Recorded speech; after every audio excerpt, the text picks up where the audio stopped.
नमस्कार, स्वागत बा आप सभी दर्शक लोगन के। त आज सुबह-सुबह आप सब खातिर लेके आइल बानी एगो धमाकेदार खबर भोजपुरी हिट मशीन खेसारी लाल यादव जी के बारे में। जी हाँ, आप सबके जान के बहुत ज़्यादा खुशी हुई कि उनकर एगो नया एल्बम के गाना के पोस्टर रिलीज़ हो चुकल बा, जौना गाना के नाम बा माजा नइखे भतार में। जी हाँ, पोस्टर आप लोग सामने स्क्रीन पर देख सकतानी।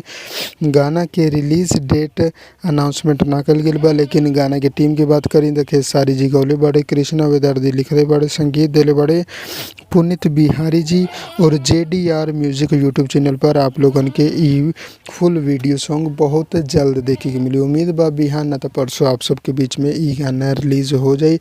तो फिलहाल पोस्टर रिलीज़ भइल बा, जैसे ही रिलीज़ डेट आ जाता आप लोगन के हम कमेंट बॉक्स में एकरा बारे में जानकारी दे देम।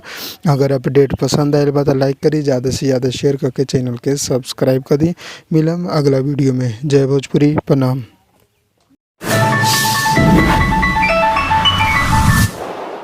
लाल बटन के दबा के अपने के चैनल के सब्सक्राइब कर ली और सभी खबर सबसे पहले देखे खातिर एक घंटे के बटन के भी दबा दी, ताकि जितना भी खबर डालम आप सबसे पहले फ्री में देख लें।